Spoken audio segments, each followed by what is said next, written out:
Hello, everyone, and welcome to episode 5 of the TW9. As far as the Road to Glory save here on the channel, part of Sin City Grappling, and we are almost at the halfway point of the year, with us almost being about $10,000 in the hole. It's actually not terrible for us, it being, only about to be 7 shows in, and, obviously we keep on getting bigger and bigger, and the goal is obviously basically to make it to the end of this year, and hopefully with our roll, we're able to get a money and just a money investment that would be huge, or even just just something huge for us because right, or even I'll take even the prestige upgrade or anything like that to get us to tiny. That would be fantastic.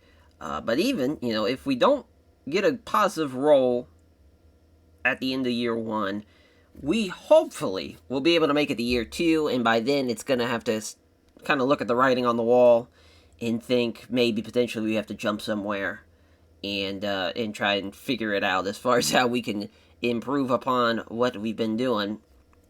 Because right now, I mean, we're having pretty good shows. The last show was our first show where we did not have anything as far as, like, we didn't gain, as far as our show rating, a positive rating since really show 40, I would say, has been pretty much the benchmark. If we can get a 40 rated show or above for us, that's fantastic.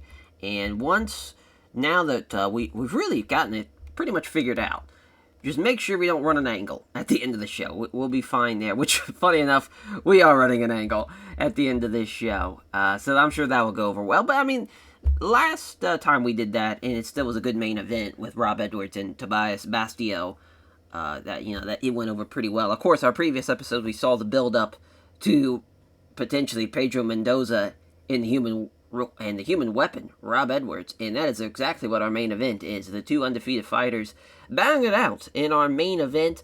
Right now, really the biggest thing for us, a lot of people are unhappy. A lot of it is just what is going on backstage, really. And we've been trying to give guys some time off if I know we're not booking them for this show. So right now, I think we have about 7 guys, that are not going to be at the show in general. So that's going to be nice. And even some I know are not going to be on the next show as well. I'm sure there's a show that's about to happen that I'm sure will help make it easier to who I know is not going to be at that show. But yeah, as far as we got it all pre-booked, ready to go, at least for night 7. So we'll go ahead and open it up.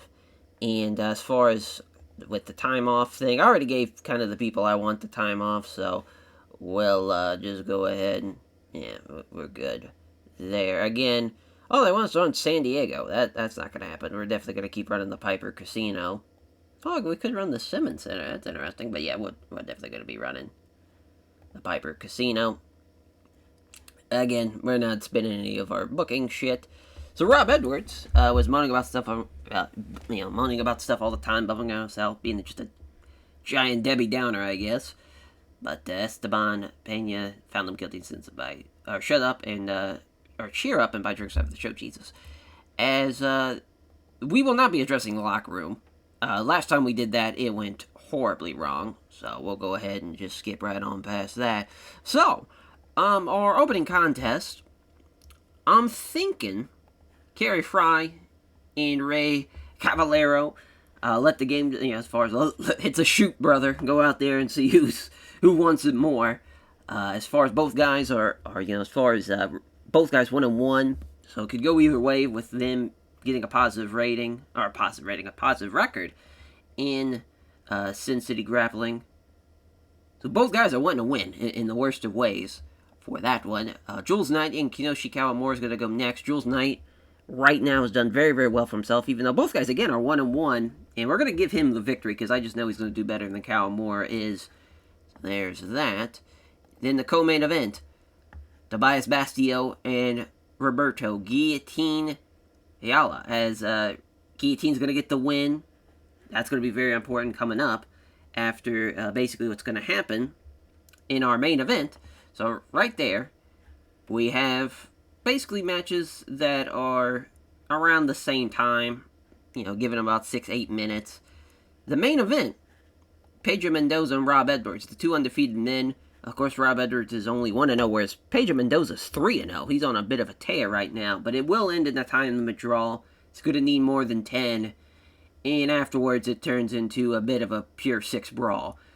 We get Sergio comes out, and out comes Blackwell Bush, Marcus Mahan, and Michelle Bernard to try and, even up the odds to at least make it, and even not only even up the odds, but put it more in their favor. But out comes Guillotine, who has not yet been aligned with the Mendoza brothers yet.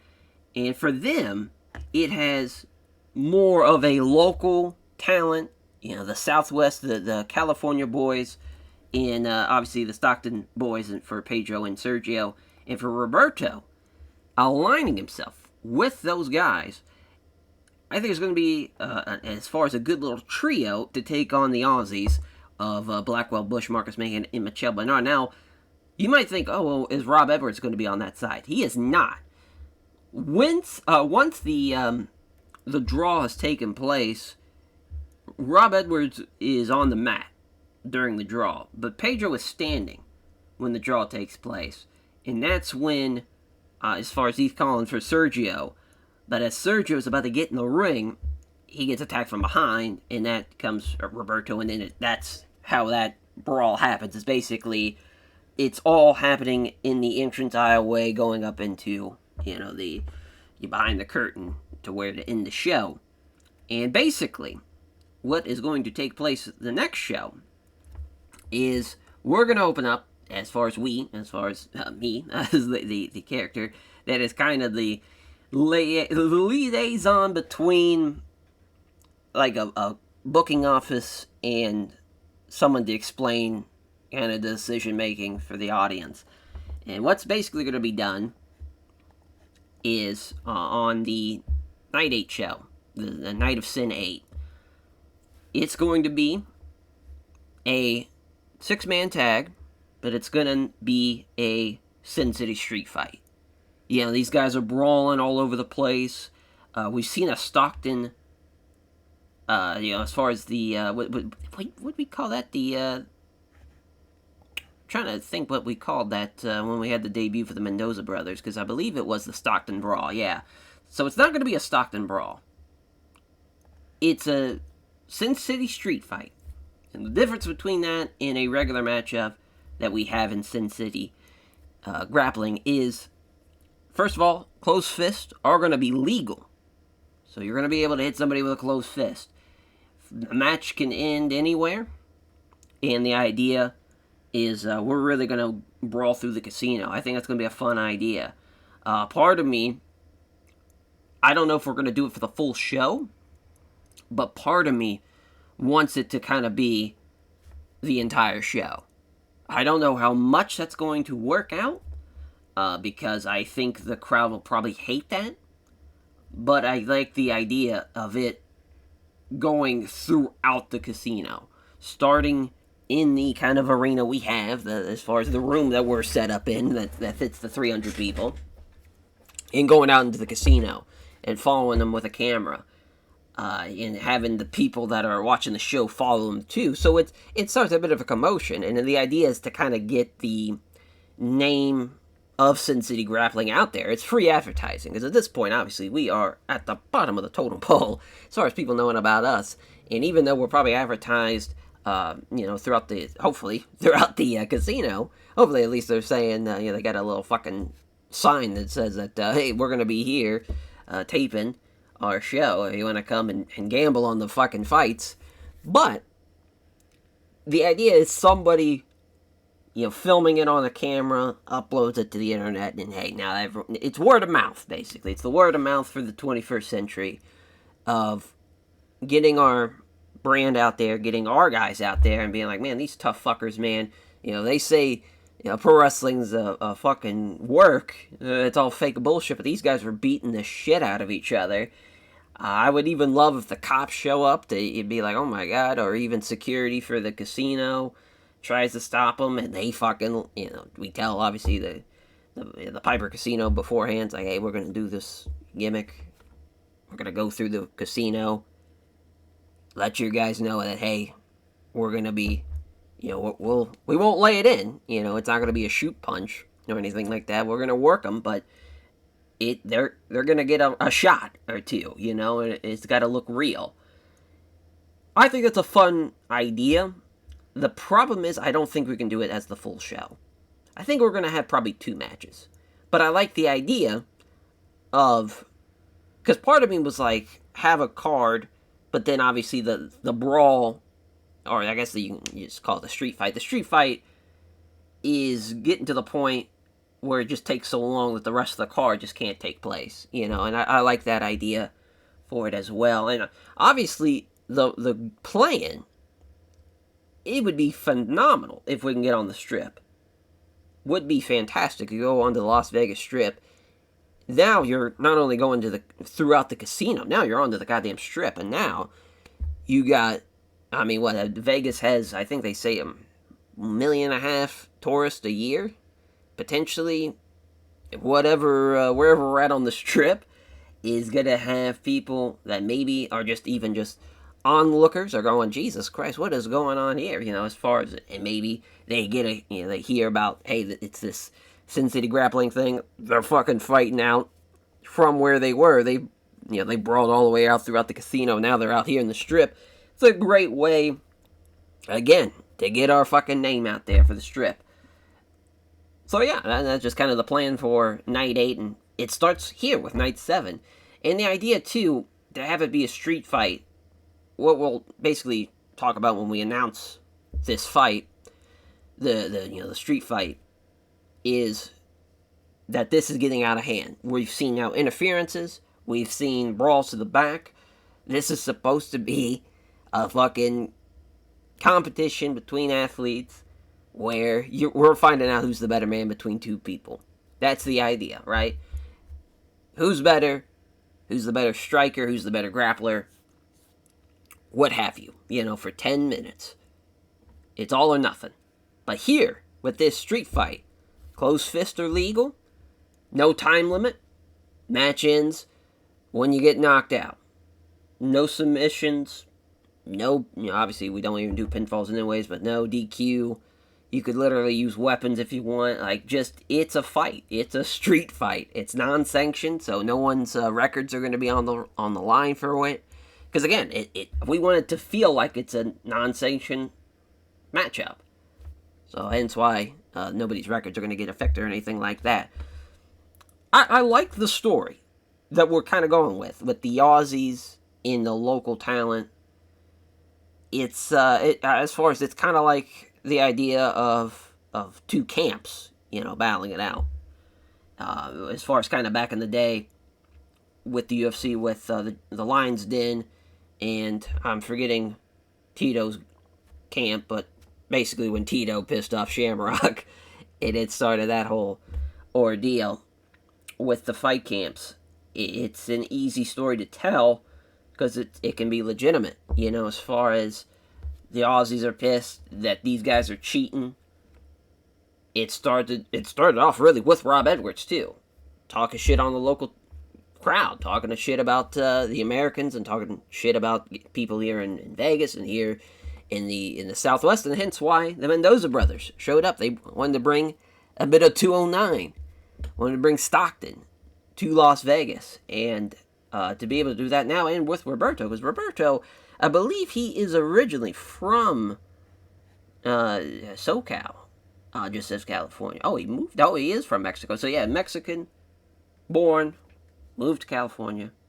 I'm assuming it's probably in the Southwest area, maybe not just Los Angeles, maybe somewhere else.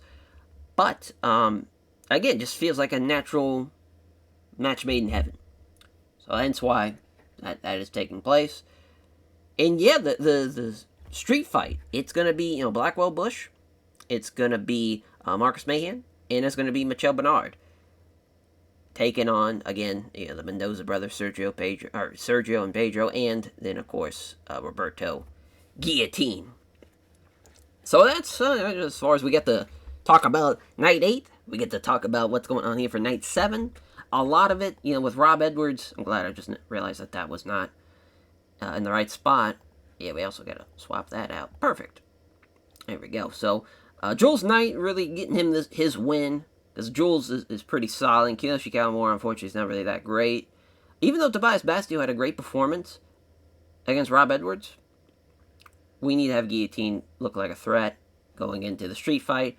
And for Kerry Fry and Ray Cavallero, both guys, really Kerry Fry. Classic Kerry Fry has actually done really well for himself, and now he's a local talent. He's moved from Australia to the Southwest, so that's great. He did really well in his previous matchup at Night of Sin 5 against Marcus Mahan, which he got the win. So far, he's fought nothing but Aussies, too, so it'd be nice to have him take on somebody different as well. And for Ray Cavallero, he is still so young, but, as far as had a great amateur wrestling background, so obviously he's going to be around for a hot minute. He just beat Sugar as well, so both guys are coming off a win as well, so I like that too. Just a lot of different factors going into that. But yeah, definitely look at the booking analysis. Oh yeah, just Pedro isn't happy. We're good to go there. So yeah, let's run the show now. So classic Kerry Fry beating Ray Cavallero. He got a mounted guillotine choke. How about that? Yeah, Kerry Fry outperformed him pretty significantly too. At a 42 for the segment rating. I cannot believe the crowd was actually at a 4. Actually impressive. Usually it's not that good. 83 people though showed up. And Jules Knight and Kiyoshi Kawamura, as we're going to have Jules Knight get a win with a scissored armbar in 6 minutes and 44 seconds. Love that. Love the armbar. Love that. Obviously, he was the better guy, too, so clearly we chose right there. So both guys now, as far as are both winners tonight, are now 2-1. And for Guillotine, he's also 2-1. As he beats Tobias Bastille, even though Bastille outperformed him. Not a great match, but I think it's kind of been carried by how the crowd has been. The crowd's getting hotter throughout the night, so that's been good. Sucks that he didn't get a finisher with a guillotine, but that's alright. That's what we're just going to say he did. And then for our time limit draw, we see Pedro and Rob Edwards needs more than 10. So now both men have one draw. They're still undefeated, but they just have a draw to their name now. And we get the brawl here, which, shockingly, was a 19. And basically, while all that is going on, I wanted Rob to wake up and realize that everybody is looking at the, looking at the entranceway and looking at the brawl that is happening. And he's just working the crowd. He's literally getting in people's faces, trying to start a fight, maybe even a riot to a degree, where he just knows that if someone wants to try and jump the rail, boy, that'd be great for publicity again. We're really trying to just get our name out here. I'm trusting the talent that if a fight does break out between them and a fan, that they could kick the shit out of someone. At least for some of them. Sergio Mendoza, I don't know if he could beat up a fan. I don't know.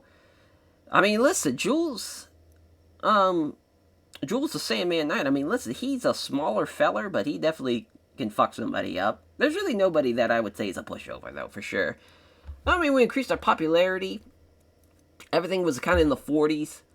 Again, yeah, I think really, funny enough, when we were, basically starting out, getting everybody booked, we were obviously doing better, but I still know who's our top talents. Scary Terry's awesome. Rob Reynolds is awesome. Jules Knight, of course, him and Rob Reynolds so far have had the best match so far. So we know those guys are great. Usually Tobias Bastille does pretty well, but it just didn't happen really tonight. Yeah, well, we'll put over Rob Edwards. He did pretty good tonight. And I think we're going to put over... It's tough. It's tough. We spent a lot of money flying guys in, though, probably tonight. Which is a tough thing we got to stop trying to do. But at the same time, if we keep booking guys from out of the country, maybe they'll want to come and stay locally. So that'd be great. So, yeah. We also... Yeah, Pedro Mendoza's a little upset about losing, so we'll try and help ease that over. Because we got a lot of people unhappy, obviously. Oh, I made about $250 though from merch. Yeah, still losing about $1,000 a show. How much did we spend on bonus pay, like travel and whatnot? So $400. So around, obviously I think the brawl angle, because literally flying in or having people come in that were not even on that final show or on the show itself probably hurt us a little bit. At least our ticket sales are covering the marketing, but yeah, the show cost is still a negative. So that's not good. But listen, we got to start somewhere, and we're still gaining popularity throughout each show. So that's great. We're up to 4. I think we have to get to 17. I was hoping we'd click on it and it'd tell us.